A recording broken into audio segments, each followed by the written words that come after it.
Si Florida Senator Marco Rubio noong Miyerkules ay nagpinta ng isang madilim na pananaw sa mga kainatnan ng hindi balansing relasyon ng Amerika sa China na sinabayan pa ng anti-globalist na retorika ni President-elect Donald Trump habang siya ay nakikipaglaban na makumpirma bilang kanyang kalihim ng estado.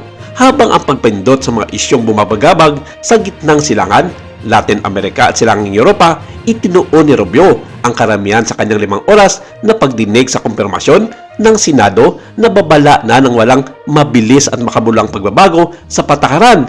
Ang China ay mananatiling pinakamalaking banta sa kaunlaran hindi lamang sa Amerika kundi sa buong mundo sa 21st century. Ang banta ng China sa mga kalyado nito sa Asia, partikular na dito ang Pilipinas, Republic of Taiwan at Japan, ay isa sa magiging choke point para magsimula ang digmaan sa pagitan ng dalawang bansa. Isang pagpapahiwatig na seryoso ang bansang Amerika na protektahan ang mga nasabing bansa mula sa mga pag-atake ng China sa hinarap. Ayon kay Rubio, isa ito sa naging prioridad ng upong presidente ng Amerika na si Donald Trump. At ayon sa kanya, may gagawing hakbang ang Amerika dito para mainto ang inaasam-asam ng China na maghari-harian sa mundo dahilan para iharas ang mga bansang hindi susunod sa kanilang mga gusto. Hindi sinambit ng senador kung anong hakbang ang gagawin ng Amerika kontra laban sa China pero isa daw ito sa makabuluhan, hindi lamang sa isang bansa kundi sa mga nakararami. Sinambit din ni Rubio na sa oras na gagalawin ng bansang China ang mga nasabing mga kalyado nito sa Asia, hindi magdadalawang isip ang Amerika na aksyonan ang mga ginagawa na ito ng China. Iba raw ang usapan sa Ukraine kung saan kasalukuyan ito nakikipagyera sa Russia dahil walang konkretong kasunduan ang dalawang bansa tungkol sa seguridad nito at ipinagdalabang soberanya.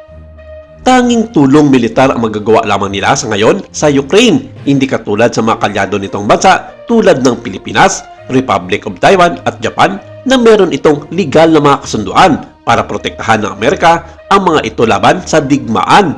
Samantala, pinabulaanan ng National Task Force on the West Philippine Sea, NTF-WFPS, ang ipinahayag ng China na pinaputukan di umano na sasakyan pandagat ng Philippine Coast Guard ang ilan sa mga mangingisda nito na nakapwesto sa labas ng bahura ng Scarborough Shoal o mas kilala bilang Wangyandao sa China. Lumabas kasi sa ilang payagan sa China na harap-harapan di manong pinagbabaril ng Philippine Coast Guard ang mga walang laban ng mga mangingisdang Chino. Kaya hindi kayat ng kanilang gobyerno na protektahan ang mga ito laban sa mga sasakyan pandagat ng Pilipinas sa pamamagitan ng pagpapadala ng mga karagdagang mga pwersa mula sa China Coast Guard. Ayon sa mga otoridad ng Pilipinas, gumagawa lamang ng kwento ang bansang China sa sarili nilang patibong para idiin ang kanilang mga illegal na ginagawang pananakop ng dandahan sa mga isla at bahura na nasasakupan ng Pilipinas. Ayon kay Department of National Defense Chief Gilberto Teodoro Jr., maglabas ng mga ebidensya ang China kung may katotohanan ang lahat ng mga paratang ng mga ito laban sa Philippine Coast Guard.